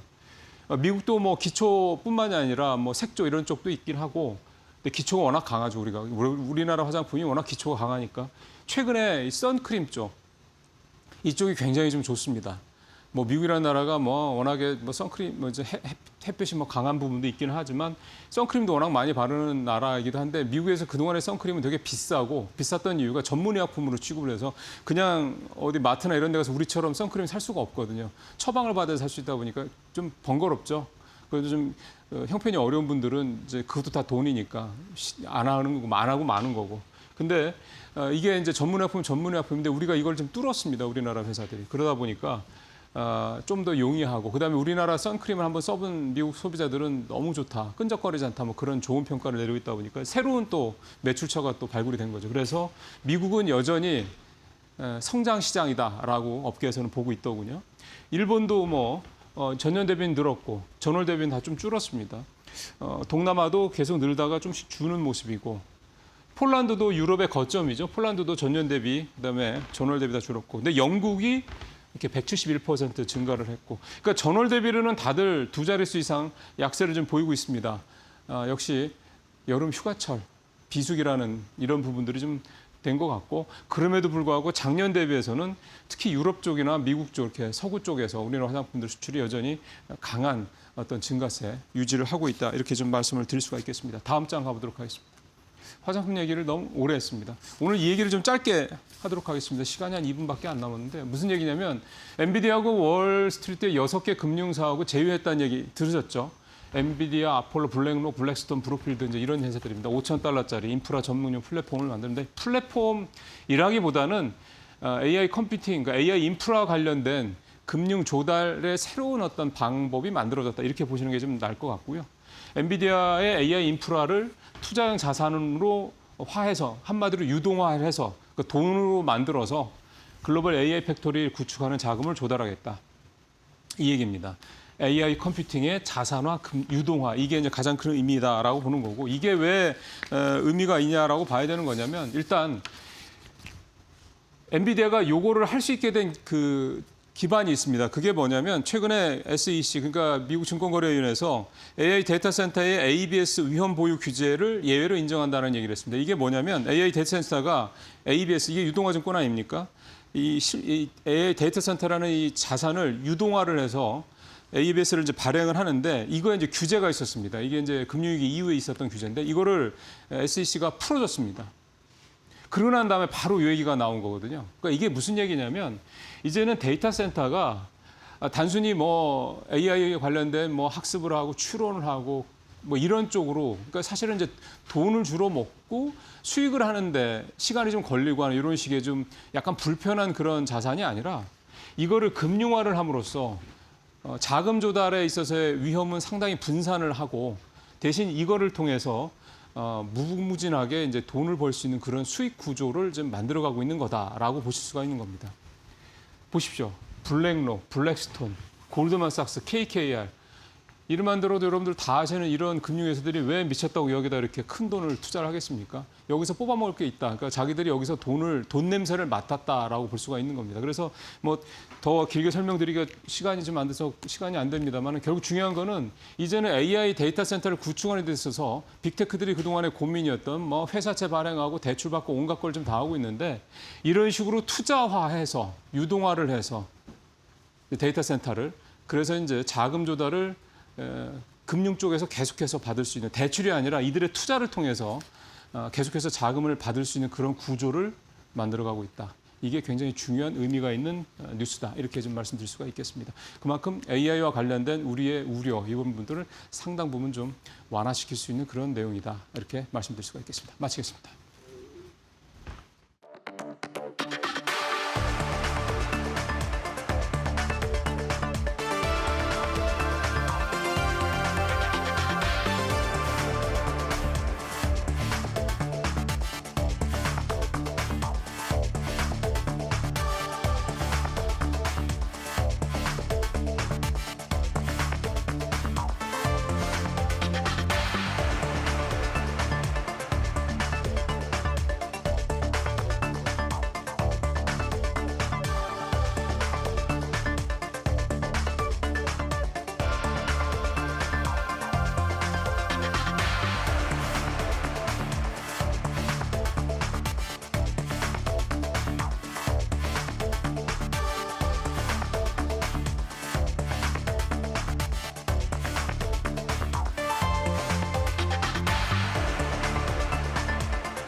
네, 애프터마켓 시그널 저와 함께 살펴보시죠. 간밤 미증시 3대 지수 소폭 하락하면서 마감을 했습니다. CPI 소비자 심리 지수, 이 물가 지수 발표 전에 시장의 관망 심리가 더해진 것도 있고요. 또 엔비디아가 자금 조달을 위해서 5천억 달러 규모의 협업을 금융사들과 함께 진행한다라는 이야기에 대해서도 시장의 시선이 엇갈리면서 시장은 조금 얼어붙는 모양새였습니다. 애프터마켓에서는 기술주 8개 종목들 어떻게 움직이고 있는지 살펴보도록 하겠습니다. 현재 마이크론과 아마존을 제외하고 상승폭 키워내는 분위기가 포착이 되고 있습니다.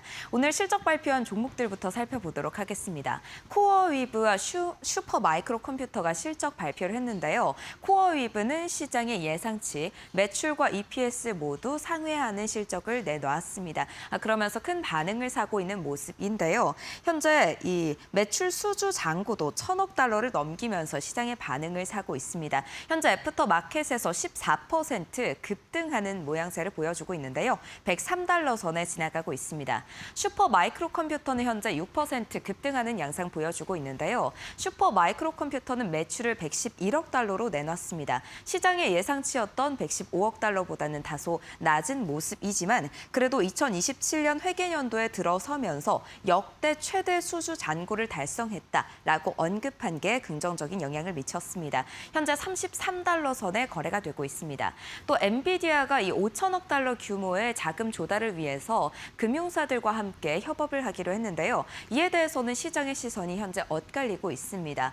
일각에서는 아무래도 자금 조달 이 자체에 대해서 긍정적으로 언급을 하는 부분도 있는 반면에 순환 금융에 대한 우려를 여전히 제기하기도 하고 있습니다. 애프터 마켓에서는 0.22% 상승하면서 217달러 선에 현재 지나가고 있고요. 아마존은 0.01% 소폭 하락하면서 약보합권에 지나가고 있습니다.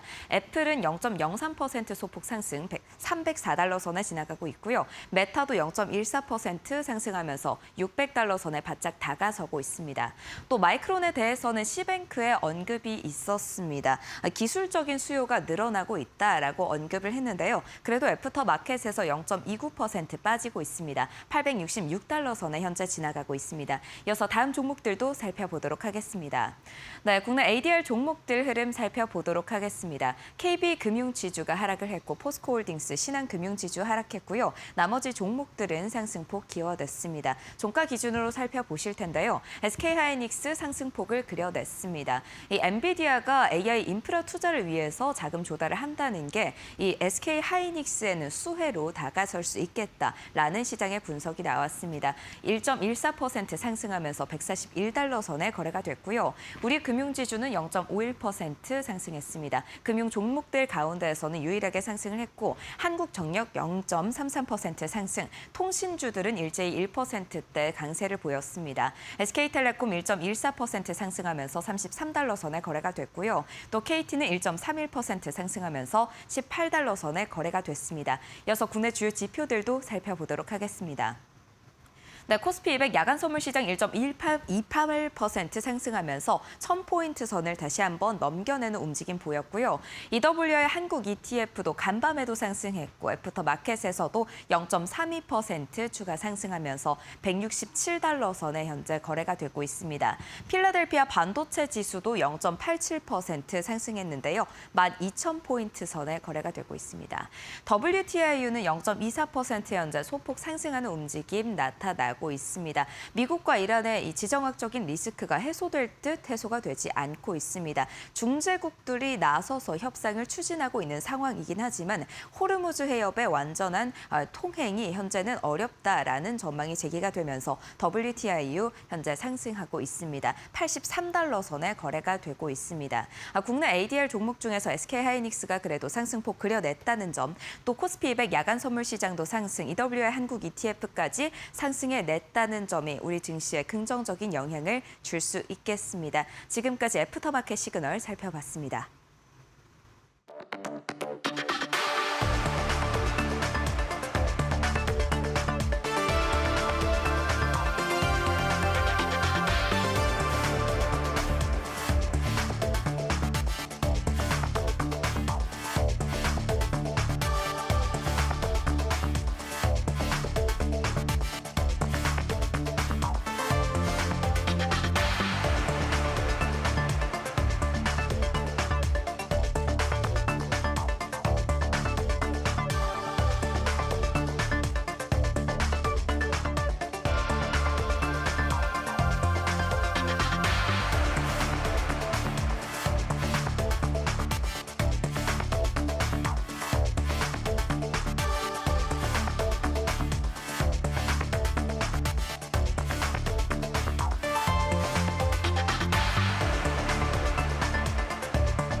한화그룹이 미국 해군 해경 함정을 건조하는 오스탈 USA 인수를 추진한다. 인수 제한가는 최대 12억 달러로 필리조선소에 이어 미국 내 핵심 해양 방산 거점 추가 확보에 나선 것이다. 오스탈 USA는 약 3,500명의 인력과 100억 달러 규모의 수주 잔고를 보유한 미국 주요 방산 조선업체다. 미 해군 연안 전투함과 신속 기동 수송함을 건조했고 현재도 연안 경비함과 상륙용 주정 등을 생산하고 있다. 특히 버지니아급과 콜롬비아급 핵추진 잠수함 핵심 모듈 공급에도 참여하고 있다. 인수에 성공하면 한화는 미국 상선 군함 시장은 물론 민감한 해군 프로그램까지 사업 범위를 넓힐 수 있게 된다. 다만 재무 부담은 변수다. 오스탈 USA는 기존 계약 손실 영향으로 2026 회계연도 약 1억 7,500만 달러의 비현금성 영업 손실이 예상된다. 한화는 4주간 실사와 미국 정부 관계자 협의를 거쳐 인수 여부를 검토할 예정이다.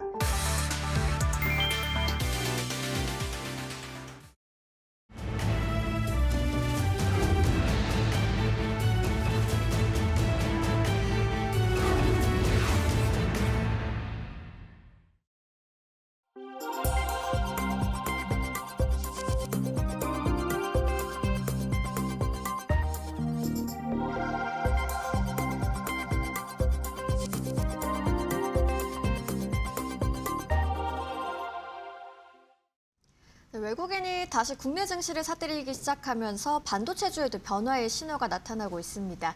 다만 메모리 업황을 둘러싼 시각은 여전히 복잡한데요. 외국인의 귀환이 추세적인 흐름으로 이어질 수 있을지, 또 빅테크의 AI 투자가 반도체를 넘어서 피지컬과 AI 로봇으로 확장되는 과정에서 어떤 기회와 변수가 있을지 알아보겠습니다. 전병서 중국경제금융연구소장님과 함께합니다. 어서 오세요. 안녕하세요. 네. 먼저 어제 외국인이 코스피 매수로 네. 돌아섰습니다. 그 가운데 삼성전자가 반등을 했지만 SK하이닉스는 좀 상대적으로는 흐름이 부진한 모습이었는데요. 두 기업의 이런 흐름이 엇갈린 이유는 어떤 걸까요? 뭐 레버리지 차이가 근본적으로 있는 것 같아요. 네. 그래서 SK 같은 경우는 뭐 나스닥에도 있고 홍콩에도 있고 한국도 있고 그런 레버리지 부담이 지금 시장의 가장 큰 이슈고, 뭐 두 번째로 본다고 하면은 그 미국의 뭐 IB가 이제 보고서를 내면서 네. 상대적으로 이제 삼성에 대해서는 약간 호의적인, 그래서 이제 밸류에이션이나 이제 EPS 조정 부분에서 뭐 그런 부분들이 있었고, 뭐 근본적으로는 이제 하이닉스하고 삼성전자 밸류에이션에서 차이가 있는 것 같아요. 그래서 삼성 같은 경우는 뭐 같이 빠지긴 했지만 지금 상대적으로 여러 가지 호재가 있었고, 그것이 이제 밸류에이션에서 조금 삼성이 유리하다. 이제 뭐 그런 측면들 한 세 가지가 있었던 것 같습니다. 네, 알겠습니다. 이렇게 좀 두 회사의 주가 흐름이 엇갈렸습니다만 업황 자체를 바라보는 이제 글로벌 투자은행의 시각은 오히려 좀 긍정적으로 바뀌고 있는 것 같습니다. 특히 이제 한때 메모리 겨울을 경고했던 모건 스탠리의 변화가 눈에 띄는데요. 뭐 최근 조정에도 불구하고 삼성전자와 SK하이닉스에 대해서 비중 확대 의견을 유지를 했어요. 메모리 업황을 좀 긍정적으로 보는 핵심 근거는 어디에 있다고 보시나요? 그래서 뭐 이제 모건 스탠리 같은 경우가 예전에 한번 잘 맞췄던 것 갖고서 이제 네. 계속 오는 건데 그 사이에 또 한번 세게 틀렸어요. 그래서 지금 같은 경우는 뭐 삼성이나 하이닉스에 대해서 셀을 부르는 IB는 없습니다. 근데 이제 지금 폭락하고 난 다음번에 반등의 이제 이유를 이제 대준 건데, 지금 얘기한 이제 뭐 그 캐펙스가 뭐 AI 회사들이 계속 지속을 한다든지 가격 형사라든지 하는 것들은 뭐 똑같은 스토리인 것 같아요. 그리고 HBM이나 서버 DRAM의 수요가 강하다. 그래서 그것은 뭐 다른 뭐 밸류에이션하고 별 차이가 없는데, 그래서 문제는 이게 주가라는 것이 그 산보 나간 이제 주인하고 강아지하고 같은 이제 느낌이어서 이게 밸류하고 주가가 같이 안 간다는 거죠. 그래서 지금 그 펀더멘탈 이슈에 대해서는 뭐 의심하는 데가 없는데, 네. 문제는 이게 지금 주가에 대해서는 이 펀더멘탈이 지금 이슈가 아니라 수급이 문제가 되는 거죠. 그래서 지금 뭐 이익이 좋다, 이것은 더 이상 이제 뭐 호재라고 얘기하기는 어렵고, 오히려 지금 수급에서 지금 외국인 지분율이 하이닉스도 50%가 넘어요. 근데 이 사람들의 평균 매입 단가가 얼마냐? 지금 주가가 한 40% 떨어졌지만 뭐 반등했다고 하더라도 이게 아직도 너무 많이 먹은 거죠. 그렇게 보면은 이제 외국인들의 오버웨이트한 비중을 계속적으로 줄이는 과정이 아직도 있기 때문에 지금 펀더멘탈에 근거해서 사라고 하는 것은 애널리스트들이 수급은 고려하지 않고 밸류 측면에서 저평가되어 있다는 것이지, 지금 이게 사가지고 수익을 바로낼 수 있냐? 이건 별개라고 봐야 될 것 같아요. 네. 그래서 지금 상황은 펀더멘탈은 뭐 계속 체크를 해야 되지만 오히려 투자하는 쪽에서는 수급에 대한 포커싱이 이게 오히려 핵심이다. 그래서 증시에서 유명한 격언이 그 수급은 재료에 우선한다. 그래서 그걸 명심해야 될 것 같습니다. 알겠습니다. 뭐 삼성전자와 SK하이닉스 같은 경우에는 뭐 자사주 매입이라는 뭐 주주 환원 확대에 관한 부분도 좀 영향이 있는 것 같아요. 예, 그래서 뭐 자사주 매입을 안 하면은 이제 주주하는 계획을 발표를 안 해가지고 주가가 빠졌다. 이렇게 보기엔 사실은 어려워요. 그래서 주가 빠지는 여러 가지 이유 중에 하나를 이제 주주하는 계획을 특히 이제 하이닉스 같은 경우 얘기를 안 해줬다. 네. 그래서 실망했다. 뭐 이런 것이 있지만 그것은 하이닉스가 이제 ADR을 발행하면서 25일 동안에 공시안이 걸렸기 때문에 그랬던 거고. 그러나 지금 자사주 매입을 뭐 한다든지 또는 이제 배당을 늘린다든지 하는 것이 지금 시가총액 대비해서 비교하면 뭐 미미해요. 그래서 우선 뭐 반등의 촉멸하기보다는 심리적인 안도감, 이제 그런 것들을 발표를 안 했다가 이제 보완을 하는, 선발표했으면 좋았을 건데 네. 이걸 이제 어느 언론이 뭐 이제 애널리스트가 비판하고 나서 뒷북을 친 느낌이라서 안 하면 진짜로 더 빠지는 거고 한다고 하더라도 이것이 결정적인 이제 수가 반등에 뭐 확실한 트리거가 된다.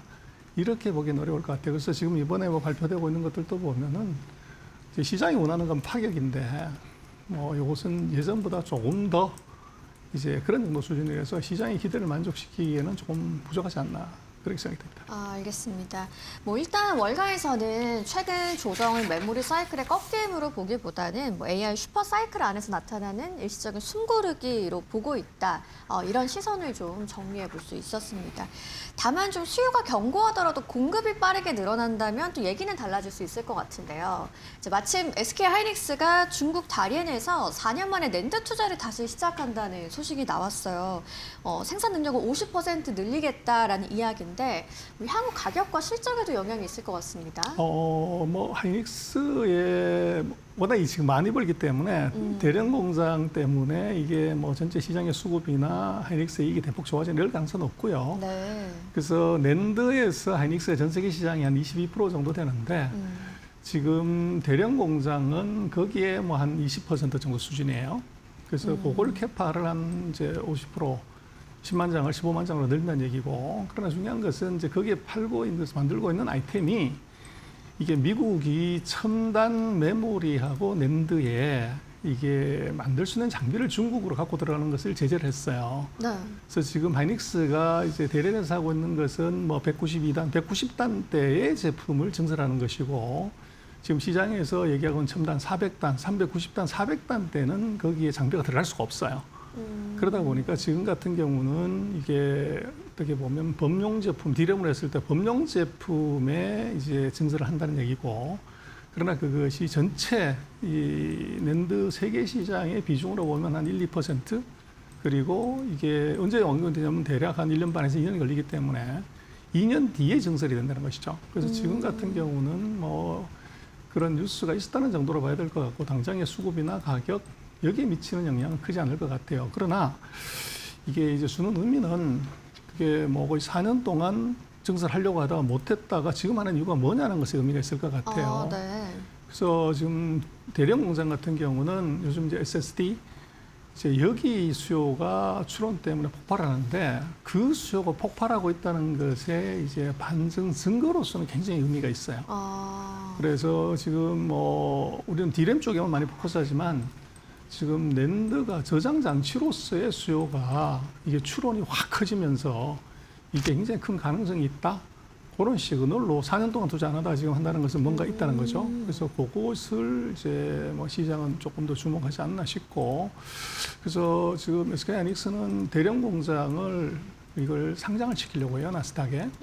그래서 오히려 그런 이제 상장 이슈가 더 큰 의미를 갖고, 지금 뭐 50%를 증설한다고 그러는데 그 베이스가 크지 않기 때문에 그것이 지금 전체적인 낸드 시장이나 메모리 시장이 주는 충격은 뭐 크지 않다. 뭐 그렇게 봐야 될 것 같습니다. 알겠습니다. 결국 국내 메모리주를 둘러싼 변수가 뭐 기업별 실적뿐만 아니라 이렇게 중국의 공급 확대까지도 함께 봐야 될 것 같은데요. 그래야 또 외국인 자금도 보다 확실하게 방향을 잡을 수 있을 것 같습니다.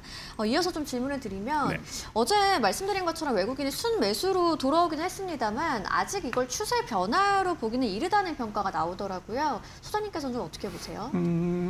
뭐 지금 외국인의 그 비중을 놓고 보면 뭐 역대로 우리 국산이 많이 100몇십 조를 팔아도 여전히 뭐 최고치 근처예요. 그래서 네. 아직은 비중을 더 줄여야 된다, 그렇게 뭐 생각이 되고, 그래서 첫 번째는 이제 지금 달러 환율이 제일 중요하죠.